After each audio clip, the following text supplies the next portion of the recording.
Hello everyone, मेरा नाम सुरेंद्र सिंह राठौर है और आप देख रहे हैं इंग्लिश विद सुरेंद्र। आज ये मेरा पहला वीडियो है और आज हम टू वी वर्ब के बारे में जानेंगे। आज से डेली मैं एक दो वीडियो अपलोड करूँगा और बेसिक से स्टार्ट करेंगे। हम बेसिक से एडवांस लेवल पर जाएंगे। अगर आप मेरे चैनल पर नए हैं तो प्लीज़ चैनल को सब्सक्राइब करेंगे और अगर आपको वीडियो पसंद आता है तो प्लीज़ वीडियो को लाइक करेंगे। चलिए स्टार्ट करते हैं। आज हम टू वी वर्ब के बारे में जानेंगे। चलिए स्टार्ट करते हैं। टू वी वर्ब, पहले जानते हैं टू वी वर्ब क्या होती है। टू वी वर्ब से हम किसी भी व्यक्ति या वस्तु के बारे में कहीं या कुछ होने की जानकारी मिलती है। टू वी वर्ब से मैंने लिख भी दिया है, किसी व्यक्ति या वस्तु के बारे में कहीं या कुछ होने की जानकारी मिलती है। जानकारी प्रेजेंट और पास्ट दोनों में हो सकती है। प्रेजेंट में भी, पास्ट में भी, फ्यूचर में भी। प्रेजेंट में to be verb is am are होते हैं, पास्ट में वॉज वर और फ्यूचर में विल भी होते हैं। एग्जाम्पल के लिए मैंने कुछ सेंटेंसेस लिख दिए हैं, जैसे पहचान कैसे करनी है कि ये टू वी वर्ब से बनेंगे। प्रेजेंट में देखें, वह चोर है, या उसके बारे में जानकारी मिल रही है कि वो चोर है। तो जैसे हमने यहाँ देखा है, किसी व्यक्ति के या वस्तु के बारे में कुछ या कहीं होने की जानकारी मिलती है तो वह उसके बारे में जानकारी मिल रही है कि वह चोर है।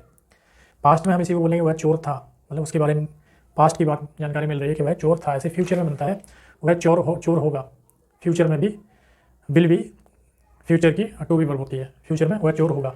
ऐसे ही प्रेजेंट में वे घर पर हैं, प्रेजेंट में उनके घर पर होने की जानकारी मिल रही है। इसमें उसके चोर होने की जानकारी मिल रही है और उसमें कहीं होने की जानकारी मिल रही है, मतलब उनके कहीं होने की जानकारी मिल रही है। कहीं भी हो सकते हैं, तो वे घर पर हैं, इसमें कहीं होने की जानकारी मिल रही है और इसमें कुछ होने की जानकारी मिल रही है।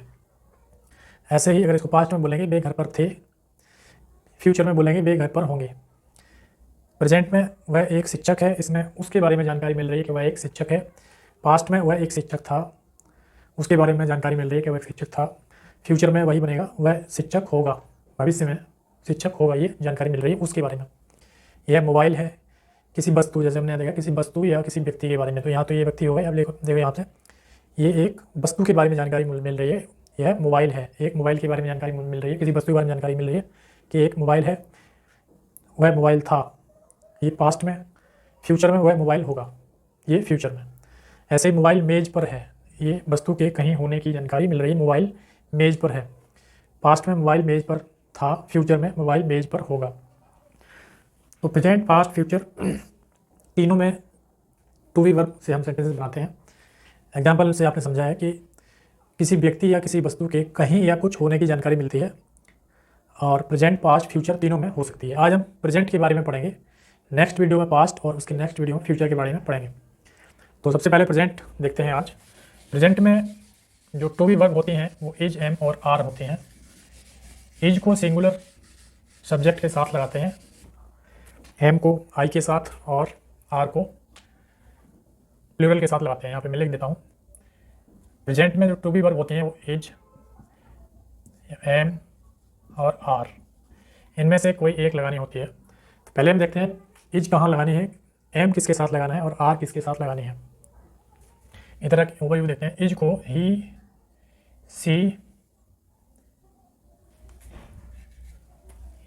सी, इट और नेम, कोई एक नेम,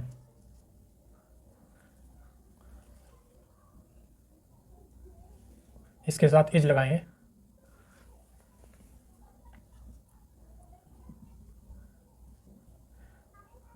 आई के साथ एम लगाएंगे और यू, वी और दे के साथ आर लगाएंगे, या प्लूरल, एक से ज़्यादा नाम हो, प्लूरल के साथ आर लगाएंगे, R, A R E. He, she, it और कोई एक नाम के साथ इज, आई के साथ एम, यू, वी, दे और प्लूरल मतलब एक से ज़्यादा नाम हो उसके साथ आर लगाएंगे। ठीक है, इसको आप नोट डाउन कर सकते हैं। इसको मैं अरेंज कर रहा हूँ, आप पॉज करके लिख सकते हैं। अभी हम स्ट्रक्चर के बारे में देखते हैं कि स्ट्रक्चर क्या बनेगा टू वी वर्ब के लिए। सबसे पहले सब्जेक्ट प्लस हेल्पिंग वर्ब, इसको हेल्पिंग वर्ब में is, am, are, is, am, are ही लिख देता हूँ, थोड़ा इजी हो जाएगा समझने में आपको। इज या एम या are plus object. To be verb का सेंटेंस बनाने के लिए स्ट्रक्चर होता है subject, is, am, are plus object. Subject जिसके बारे में या तो बात हो रही है या वो किसी काम को कर रहा है, वो सब्जेक्ट है। जिसके बारे में बात हो रही है या वो किसी काम को कर रहा है, वो सब्जेक्ट है। सब्जेक्ट दो तरीके का होता है, सिंगुलर और प्लूरल, एक वचन और बहुवचन।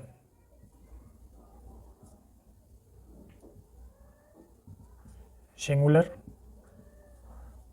प्लूरल। सिंगुलर के साथ अभी हमने देखा था इज एम आर, सिंगुलर होता है ही, सी, इट या कोई एक नेम। प्लूरल होता है यू, वी, दे या एक से ज़्यादा नाम प्लूरल।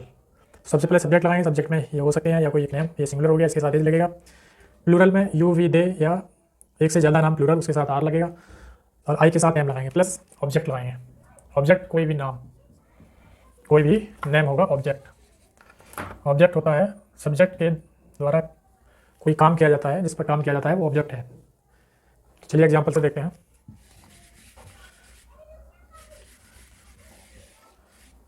स्ट्रक्चर यहाँ लिख देते हैं, सब्जेक्ट प्लस एज या एम या आर प्लस ऑब्जेक्ट, ये हमारा स्ट्रक्चर है। ठीक, अब हम इसको बनाते हैं। वह चोर है, तो सबसे पहले इसमें सब्जेक्ट लिखेंगे। सब्जेक्ट हमने बताया कि जिसके बारे में बात हो रही है या वो किसी काम को कर रहा है, तो इसमें वह चोर है, किसके बारे में बात हो रही है, वह चोर है, जिसके बारे में बात हो रही है वह के बारे में, वह को बोलते हैं ही। हमने अभी देखा सब्जेक्ट वो होता है जिसके बारे में या तो बात हो रही है या वो किसी काम को करता है, वो सब्जेक्ट है। तो यहाँ वह चोर है, उसके बारे में बात हो रही है, वह को बोलते हैं ही। इसको बनाएंगे ही। उसके बाद हमने स्ट्रक्चर देखना है, एज या एम या आर। तो ही के साथ ही एक सिंगुलर सब्जेक्ट है, इसके साथ एज लगाएंगे, एज। चोर है अ थीफ, वह चोर है, ही इज अ थीफ। ये आप कहेंगे कि एक क्यों लगा दिया यहाँ पे तो एक लिखा नहीं है, तो मैं बता दूँ। किसी भी सिंगुलर काउंटेबल नाउन के साथ, सिंगुलर काउंटेबल नाउन मतलब कोई भी नाम जो गिना जा सकता है, उसके साथ ए या एन लगाते हैं। ये हम आर्टिकल में पढ़ेंगे, लेकिन अभी आप समझ लो कोई भी एक नाम जो गिना जा सके उसके साथ ए या एन लगाते हैं, इसलिए हमने यहाँ पे ए लगाया है। कोई भी नाम हो, जैसे वह अध्यापक है तो ही इज अ टीचर लिखेंगे, क्योंकि सिंगुलर काउंटेबल नाउन के साथ ए या एन लगाते हैं इंग्लिश में। ये याद रखना है, ये याद हो जाएगा, आपको याद नहीं करने की जरूरत नहीं है, प्रैक्टिस से सारा कुछ याद हो जाता है। तो इसलिए हमने यहाँ पे ए लगाई, आर्टिकल में पढ़ेंगे, अच्छे समझ में आएगा। ही इज अ थीफ, इसको अगर हम ही इज थीफ बनाते हैं तो ये गलत हो जाएगा, क्योंकि इंग्लिश में आर्टिकल का यूज होता है सिंगुलर काउंटेबल नाउन के साथ। नेक्स्ट देखते हैं, बे घर पर है। बे को इंग्लिश में बोलते हैं दे, PHE दे। अब हमें देखना है कि कौन सी हेल्पिंग वर्ब लगानी है, एज या एम या आर। तो अभी हमने देखा था सी, इट और कोई भी एक नाम के साथ एज लगानी है, तो ये दे है, यानी कि इसके साथ आर लगेगा, दे आर घर पर। एट पर के लिए एट लगाया है, home, they are at home. Next देखते हैं, वह एक शिक्षक है, या किसके बारे में बात हो रही है, वह है यानी कि सब्जेक्ट है यहाँ पे। तो ही, हम ही के साथ एज लगाते हैं, एज अ टीचर।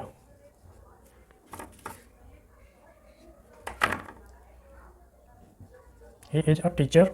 यह मोबाइल है, तो दिस, यह के लिए दिस इज। अब यहाँ पे भी एक नहीं लिखा है, लेकिन यहाँ पे ए लगाएंगे, क्योंकि ये भी एक गिना जा सकने वाला कोई भी नाउन है, नाम है, तो इसके साथ ए लगाएंगे या एन लगाएंगे। कहाँ पे ए या कहाँ पर एन लगाना है वो हम आर्टिकल में पढ़ेंगे। अभी हम देख लेते हैं, यह मोबाइल है, this is a mobile. Mobile मेज पर है, तो मोबाइल इज, मोबाइल एक है तो इज ऑन द टेबल। ठीक है, इसका स्क्रीनशॉट ले सकते हैं। ये तो अफर्मेटिव हो गया, सकारात्मक। अगर आपको इनको निगेटिव में बनाना है तो उसके लिए हमारा जो स्ट्रक्चर होता है,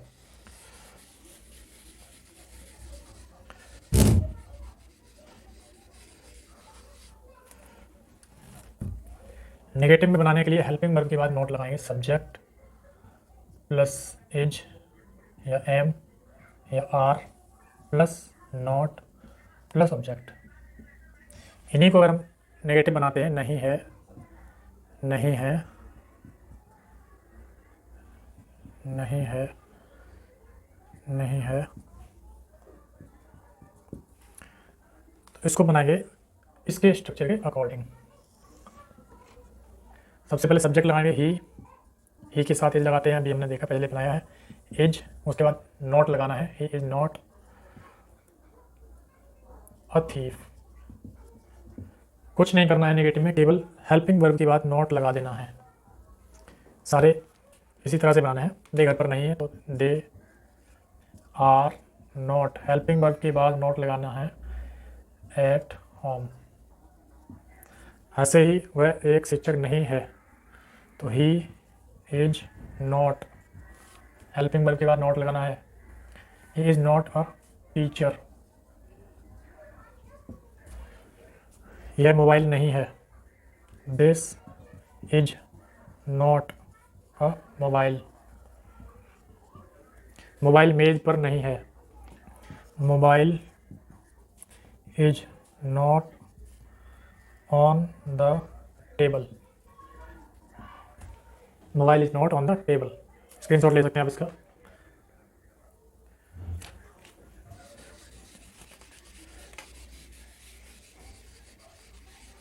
इन्हीं को अगर हम इंटेरोगेटिव में बनाएंगे प्रश्नवाचक तो उसके लिए भी यही देख लेते हैं।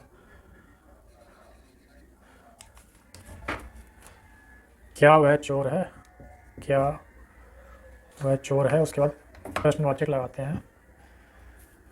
वे घर पर क्यों है,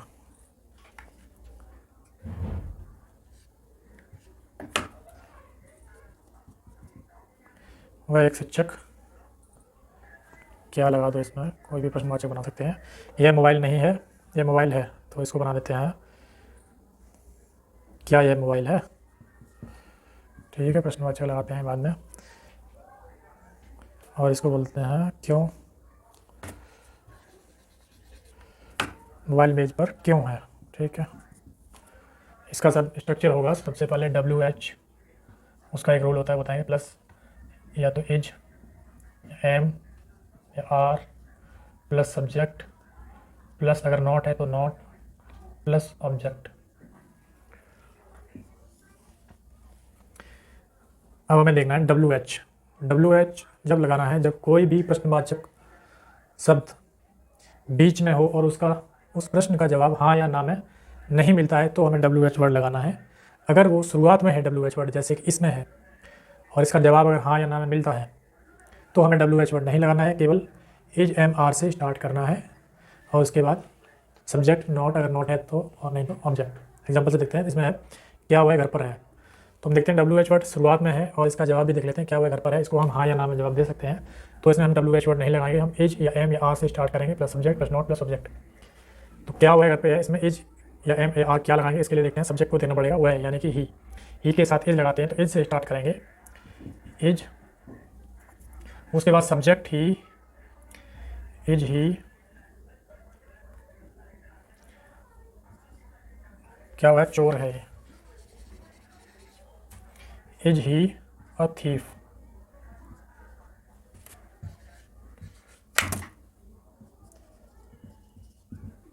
क्वेश्चन मार्क लास्ट में लगाएंगे।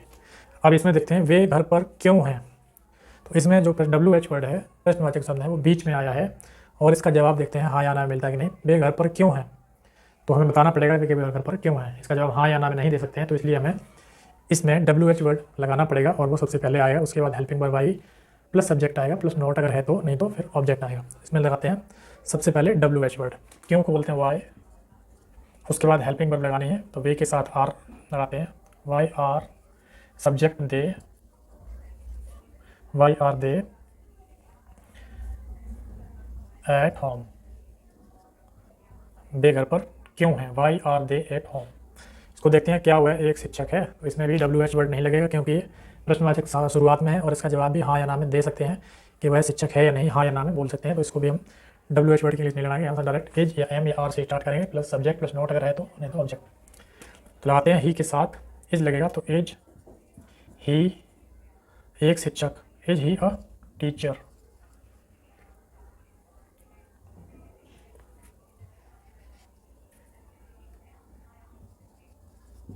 Is he a teacher. Next देखते हैं क्या यह मोबाइल है, इसका जवाब हाँ या ना में मिल सकता है और WH वर्ड भी शुरुआत में है, इसमें भी हम WH वर्ड की इंग्लिश नहीं लगाएंगे, डायरेक्ट इज या एम या आर से स्टार्ट करेंगे, plus subject plus not plus object. तो यह मोबाइल मतलब इज से स्टार्ट होगा, इज दिस अ मोबाइल, क्या यह मोबाइल है, दिस अ मोबाइल। नेक्स्ट देखते हैं मोबाइल मेज पर क्यों है, यहाँ पे हमें बताना पड़ेगा कि मोबाइल मेज पर क्यों है। इसका जवाब हाँ या ना में नहीं बता सकते, नहीं दे सकते। और WH वर्ड भी बीच में आ रहा है तो हमें इसकी अंग्रेजी लगानी पड़ेगी, WH वर्ड की, यानी कि क्यों की इंग्लिश लगानी पड़ेगी। उसके बाद हेल्पिंग वर्ब, उसके बाद सब्जेक्ट, नोट और ऑब्जेक्ट। नोट जब लगाते हैं जब नहीं भी होता है उसमें, लेकिन इसमें कहीं भी नहीं वाला नहीं है। अगर नहीं वाला होगा तो नोट लगाएंगे, नहीं तो फिर ऑब्जेक्ट लगाएंगे। तो इसमें देखते हैं सबसे पहले WH वर्ड वाई, उसके बाद मोबाइल यानी कि सिंगुलर है, is mobile on the table, question mark. तो ये 3 स्ट्रक्चर से सेंटेंसेस बनाते हैं। और अफर्मेटिव में, नेगेटिव में, इंटेरोगेटिव में हमने एग्जांपल भी देखे। अगर आपको वीडियो पसंद आया तो प्लीज़ लाइक करेंगे। इसी तरह की नेक्स्ट डेली मैं 1-2 वीडियो अपलोड करूँगा और ये बेसिक का पहला वीडियो है। अगर आपको पसंद आया तो प्लीज़ लाइक करेंगे और अगर आप हमारे चैनल पर नए हैं तो प्लीज़ चैनल को सब्सक्राइब करेंगे। Thank you for watching.